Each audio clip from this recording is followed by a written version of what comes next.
Lagi dengan channel ini. Kali ini kita akan membahas mengenai peluang dan pemilihan sampel. Ada beberapa subbab yang akan kita pelajari. Yang pertama kita akan mempelajari mengenai ruang sampel dan titik sampel. Jadi sebelum kita dapat menghitung peluang atau kemungkinan suatu kejadian, maka kita harus tahu titik sampelnya apa dan ruang sampelnya apa. Oke. Jadi ada dua buah istilah penting dalam peluang. Yang pertama, ruang sampel. Ruang sampel itu artinya kumpulan semua kejadian yang mungkin terjadi. Jadi dalam suatu kejadian itu ada beberapa kemungkinan dan secara keseluruhan kemungkinan itu disebut dengan ruang sampel.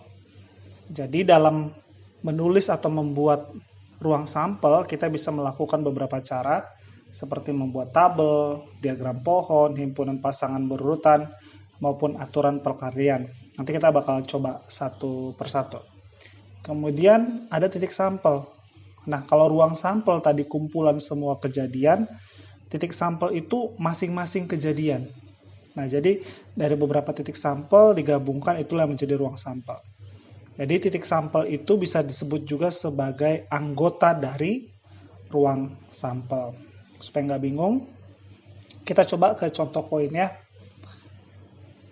Nah, di sini diketahui koin itu memiliki dua buah sisi ya. Kalau kita punya koin itu ada dua buah sisi, ada angka, ada gambar. Sehingga kalau misalnya kita lempar satu koin itu pasti ada dua kemungkinan. Ya kalau nggak nanti yang muncul angka pasti gambar. Nah pertanyaannya gimana nih kalau misalnya yang dilempar dua koin?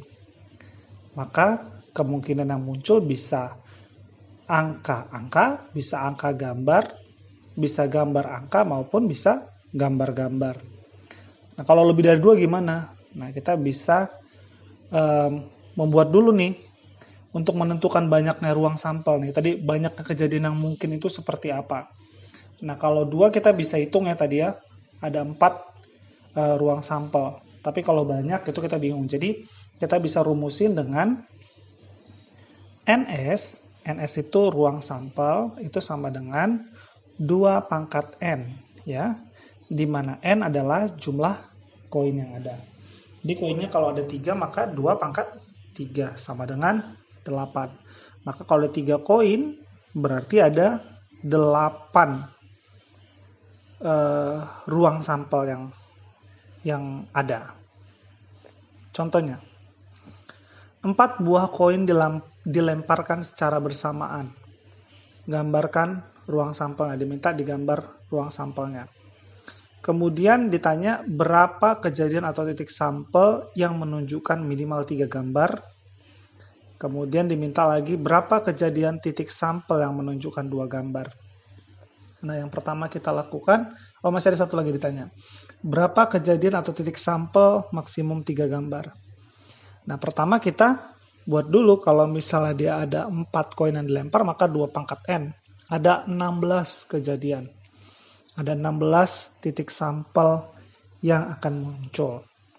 Ya, kita buat yang sampel pertama itu angka gambar. Sampel kedua juga angka gambar. Sampel ketiga muncul angka gambar. Dan sampel keempat angka gambar. Ya, paham ya? Nah, kalau misalnya yang dia pertama ini kita tinggal tarik dari sini, ini ada angka, angka, angka, angka. Maka dia menjadi angka, angka, angka, angka. Kalau misalnya ke bawah, angka, gambar, gambar, gambar, maka muncul angka, gambar, gambar, gambar. Nah, kalau diminta gambarkanlah ruang sampelnya. Inilah gambaran ruang sampel. Ini disebut dengan diagram pohon. Ini kita pakai diagram pohon. Kemudian 16 kejadian, 16 titik sampelnya mana? Nah, ini dia. Kita sudah, kalau 4 koin kita lempar, bisa saja dia angka semua, bisa saja dia angka gambar, gambar angka, nah, dan seterusnya seperti itu. Setelah kita menggambar titik sampelnya, ditanya berapa kejadian atau titik sampel yang menunjukkan minimal 3 gambar. Berarti yang menunjukkan minimal 3 gambar ini dia. Setelah kita rumuskan, di kotak merah ini diperhatikan.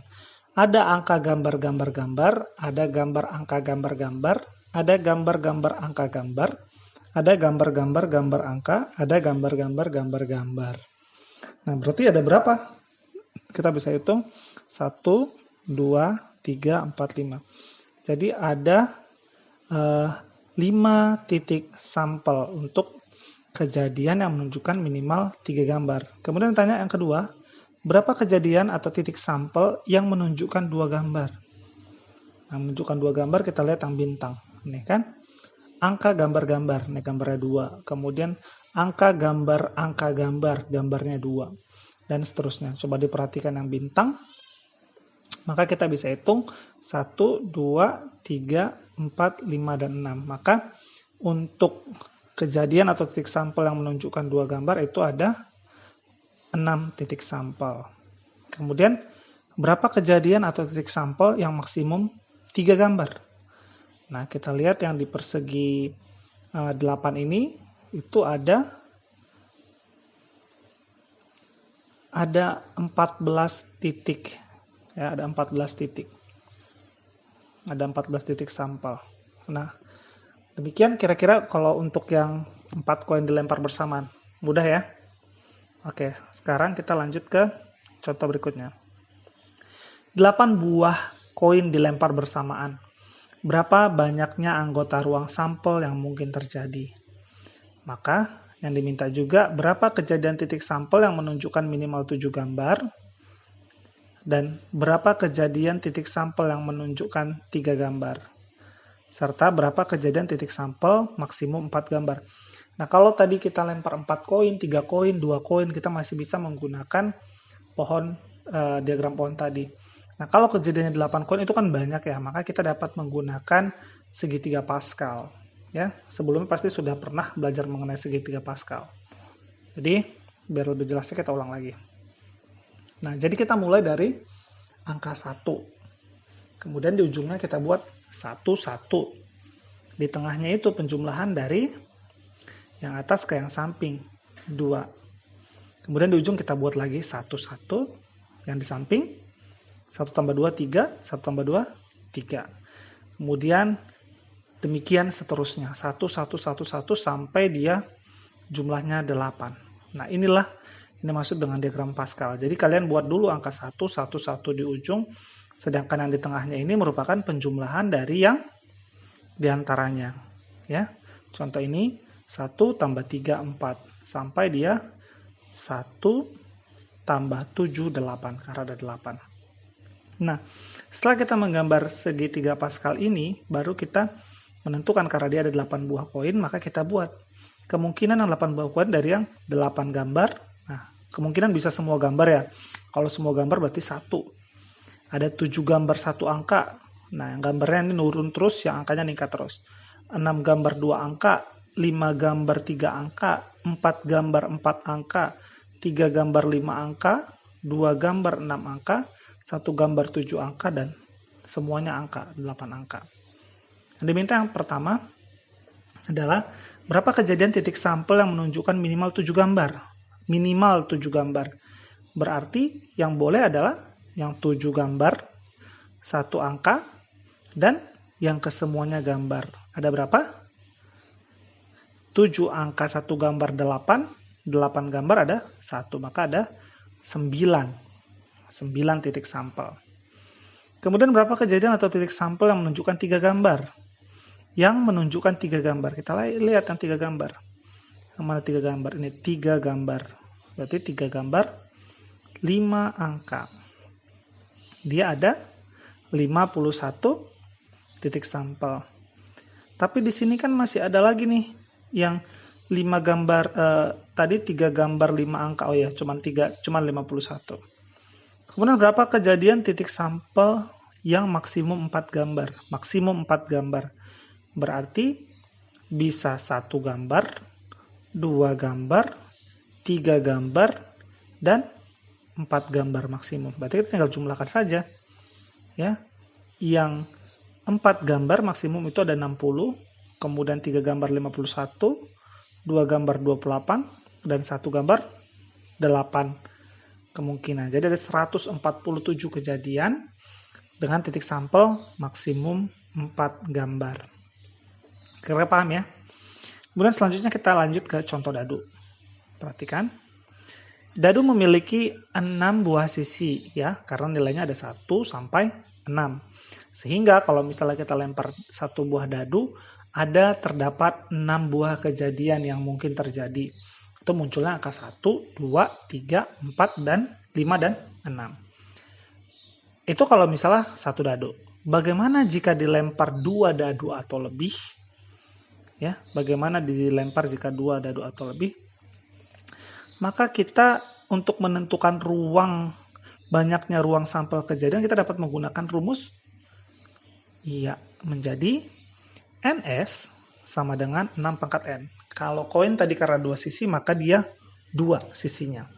Dipangkat N, berapa banyak koinnya.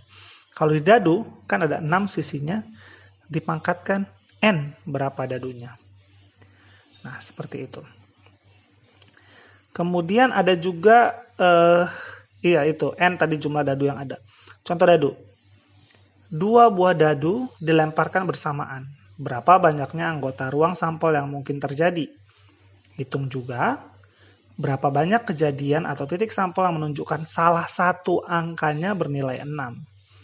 Kemudian berapa kejadian atau titik sampel yang menunjukkan jumlah angka yang kurang dari 5. Oke, karena dilempar 2 buah dadu, kita dapat menggunakan diagram tabel. Sebelum ke sana kita tentukan dulu banyaknya ruang sampel. NS sama dengan 6 pangkat 2 sama dengan 36. Kemudian kita gambarkan saja. Nah, ini sudah kakak gambarkan mata dadu. Ini mata dadu pertama ya. 1, 2, 3, 4, 5, 6. Dan ada mata dadu ke bawah. 1, 2, 3, 4, 5, 6. Ditanya berapa kejadian atau titik sampel yang menunjukkan salah satu angka bernilai 6. Nah, ini ya, semua ya. Nah, yang dilingkarin ini. Ini semua salah satu mata dadu yang berangka 6. Kita tinggal jumlahkan, maka jumlahnya adalah 11. Kak, di sini ada 6,6, gimana nih? Kan salah satu, berarti lebih pun tidak apa-apa. Kemudian yang kedua, berapa kejadian atau titik sampel yang menunjukkan jumlah angka kurang dari 5? Oke, coba perhatikan yang lingkaran biru. Yang jumlahnya kurang dari 5, berarti maksimal 4. 3 tambah 1, 4. 2 tambah 1, 3. 2 tambah 2, 4. Dan seterusnya. Jika kita hitung, maka jumlah kejadian yang mungkin adalah 6. Oke ya, paham ya? Oke, kita lanjut. Contoh berikutnya. Hitunglah jumlah titik sampel kejadian jika dalam undian dilemparkan 5 buah koin dan 2 buah dadu. Ini digabung nih antara koin dan dadu. Nah, kalau kita mau hitung jumlah ruang sampelnya di koin, berarti 2 pangkat 5. Ya, karena 2 sisinya dan 5 koinnya. Sedangkan dadu 6 pangkat 2. Karena 6 sisinya dan 2 dadunya. Nah, bagaimana cara menjumlahnya? Kita tinggal kalikan saja. Ya, NS sama dengan 2 pangkat 5, 32. Kemudian untuk dadu, 6 pangkat 2 sama dengan 36. Untuk jumlahnya kita tinggal kalikan. 32 dikali 36. Jadi kalau ada 5 buah dadu dan 5 buah koin dan 2 buah dadu dilempar secara bersamaan, maka titik sampel yang mungkin muncul itu 1152 titik sampel. Paham ya? Nah, kemudian kita coba contoh lintasan. Jadi kadang ada contoh-contoh seperti contoh lintasan. Nah, ini yang kita pakai aturan perkalian. Seperti apa? Kita lihat dulu contoh soalnya. Gambar di bawah ini menunjukkan lintasan dari titik A ke titik D melalui titik B dan C. Berapa banyak lintasan dari A ke D dan kembali ke A? Dengan syarat. Lintasan yang sama boleh dilalui 2 kali. Dan lintasan yang sama tidak boleh dilalui 2 kali. Nah, gambarnya ini ya. Dari A ke D itu bisa, tapi harus lalui B dan C. Berarti bisa aja lurus aja dari A dia ke B lurus, ke C lurus, ke D lurus. Atau bisa jadi dari A ke B dia dari bawah, dari B ke C dia dari atas. Terus dari C ke D dia bisa jadi lurus. Nah, seperti itu. Nah, kalau misalnya ditanya 2 kali, berarti ketika dia bolak-balik dia bisa melalui garis yang sama. Contoh ya. Dari A ke B dia lurus, dari B ke C dia lurus, dari C ke D dia lurus. Kemudian dari D ke C dia bisa lagi dari garis lurus, karena boleh dari garis yang sama. Ya, paham. Pertama kita buat dulu lintasannya. dari A ke B, dari B ke C, dari C ke D, terus balik dia. Dari D ke C lagi, dari C ke B lagi, baru dari B ke A. Nah, caranya kita tinggal hitung aja. Kalau dari A, B, itu lintasannya ada berapa? Coba dihitung. Ada 5 ya. 1, 2, 3, 4, 5. Ada 5. Nah, ada 5 ya. Kemudian dari B ke C, 3, betul. Dari C ke D, 2. D ke C, 2. C ke B, 3. B ke A, 5. Nah, kita tinggal kalikan saja semuanya. Nanti didapat hasilnya adalah 900 cara. Nah, kalau misalnya dia untuk lintasan yang tidak boleh dilalui 2 kali, berarti kalau dia dari A ke B lurus, dari B ke C lurus, dari C ke D lurus, maka nanti dia dari D ke C nggak boleh lagi lurus, maka hilang 1, tinggal 1.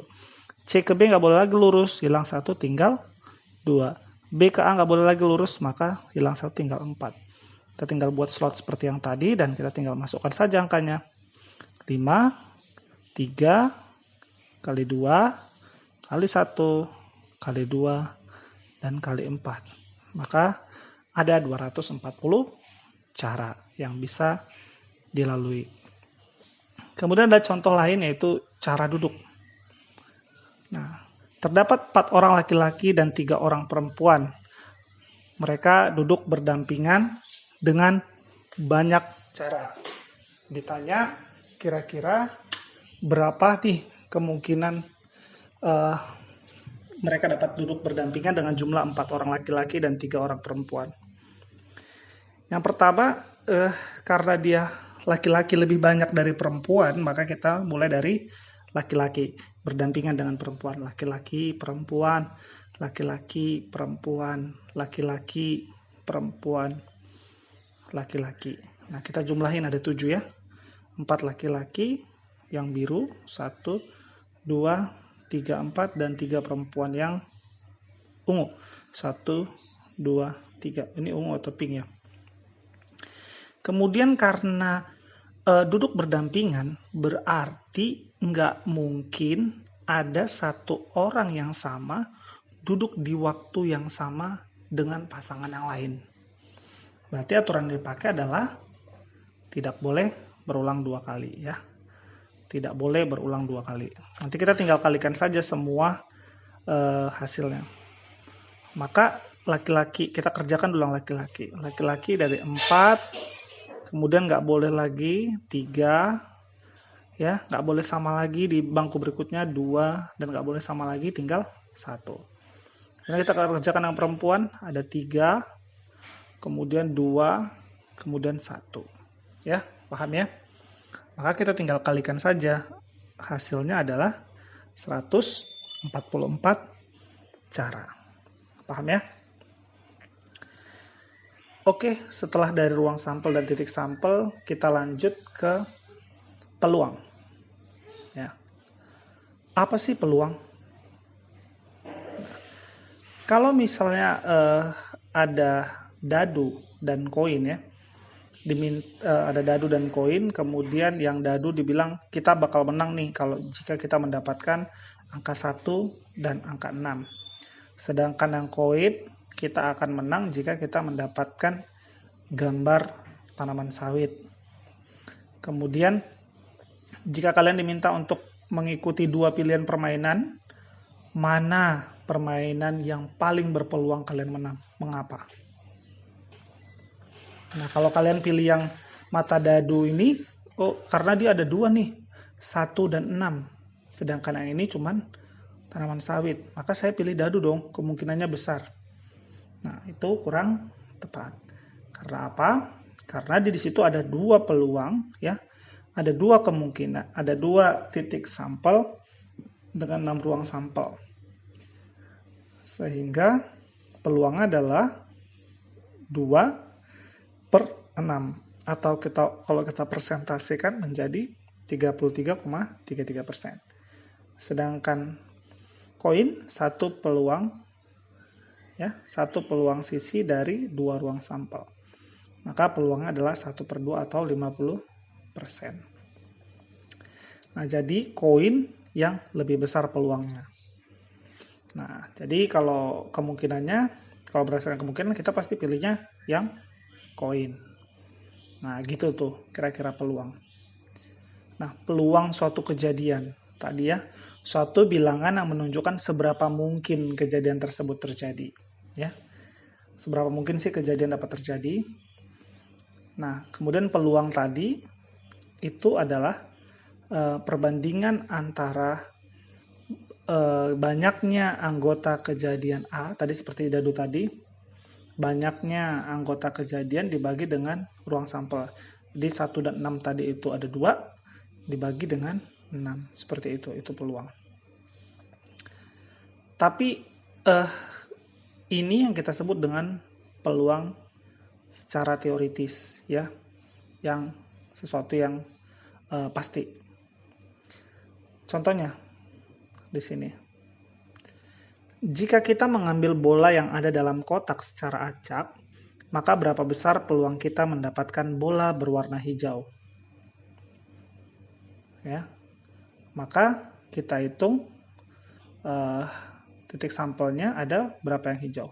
1, 2, 3 dibagi dengan ruang sampelnya ada, kalau kita jumlah di sini ada 8. Yang hijau ditambah yang merah.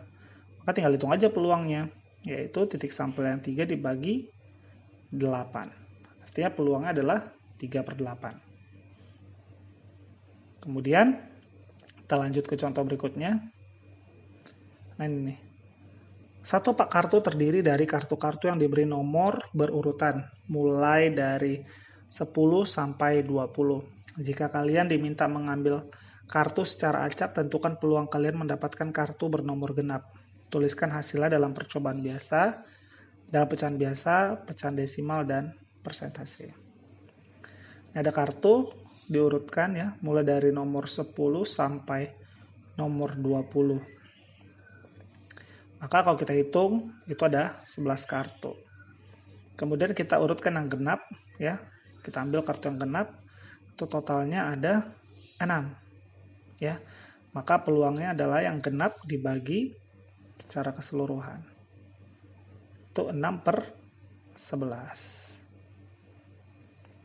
Di persentase, di pecahan desimal, kita tinggal bagi 6 dibagi 11, 0,55. Dan jika dalam persentase 0,55 itu adalah 55/100 atau 55%. Kemudian yang kedua, yang selanjutnya. Di sebuah kelas akan dilaksanakan pemilihan seorang ketua kelas karena siswa-siswi tersebut berjenis kelamin laki-laki dan perempuan. Maka peluang terpilihnya ketua kelas yang berjenis kelamin perempuan adalah 50%. Apakah kalian setuju dengan perhitungan peluang ini dan mengapa? Ya, tidak bisa ya, kita nggak bisa langsung bagi karena laki-laki ditambah perempuan, jadi 2, kalau perempuannya dihitung 1, maka 1/2 sama dengan 50%. Nah, kita nggak bisa melakukan perhitungan ini. Maka kita dapat simpulkan perhitungan tidak tepat, karena tidak diketahui berapa jumlah ruang sampelnya dan masing-masing titik sampelnya. Jadi kita nggak bisa langsung menilai itu 50%. Kemudian ada lagi contoh soal nih. Paulina akan melempar undi sebuah dadu yang mempunyai 6 sisi. Tuliskan ruang sampelnya. Kemudian daftarlah semua anggota kejadian berikut. Paulina mendapatkan mata dadu 7. Paulina mendapatkan mata dadu bilangan prima. Dan Paulina mendapatkan mata dadu bilangan lebih dari 0. Kita hitung ruang sampelnya itu ada 6 ya. Kemudian kemungkinan untuk mendapatkan mata dadu 7 nggak ada ya. Mana ada mata dadu 7? Soal mata dadunya tinggal 6, maka NA-nya 0. Kemudian mendapatkan bilangan prima itu ada 2, 3, 5, maka ada 3/6.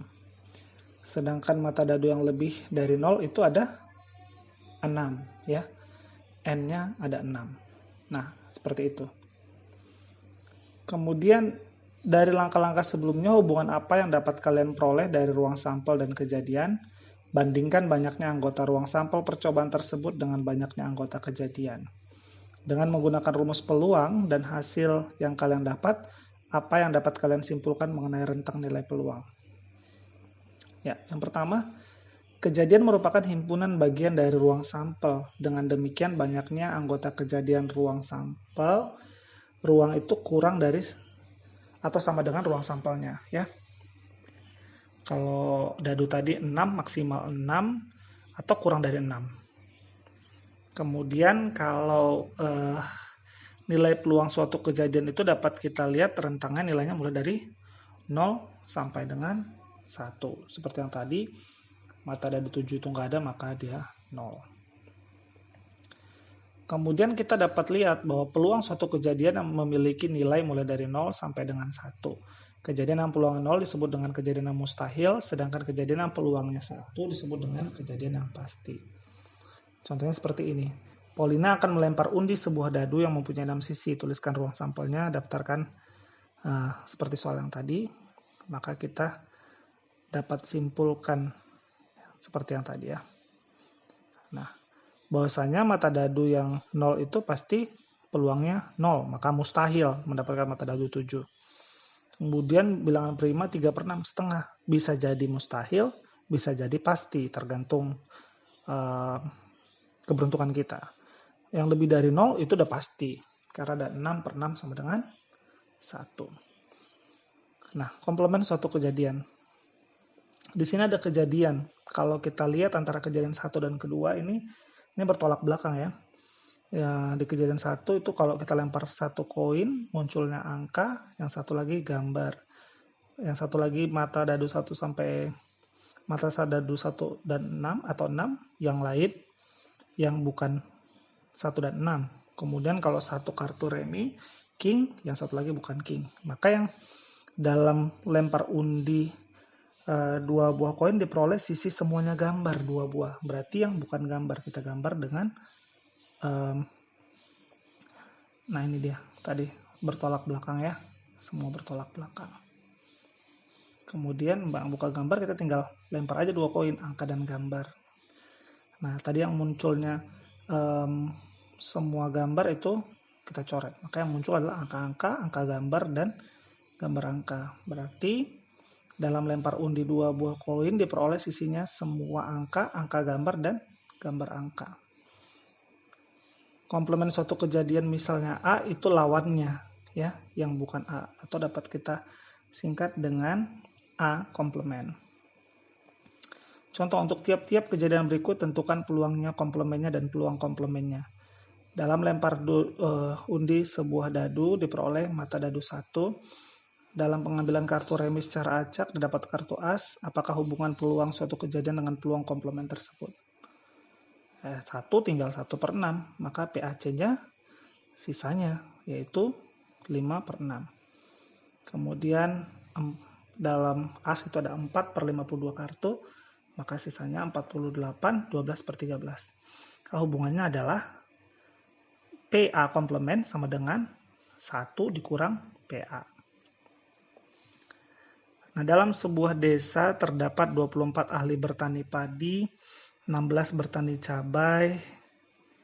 Yang ditanya adalah ahli bertani padi saja dan ahli bertani cabai saja. Kita tinggal buat semestanya. Ahli padi dan ahli cabai. Ahli keduanya. Diketahui ahli keduanya adalah 5. Kita tinggal buat 24 petani padinya dikurang 5 yang keduanya. Kemudian 16 tadi petani cabainya dikurangi keduanya 11. Maka total ruang sampelnya ada 19/5 plus 11 35. Yang padi saja kita tinggal buat 19/35 dan peluang ahli cabai 11/15.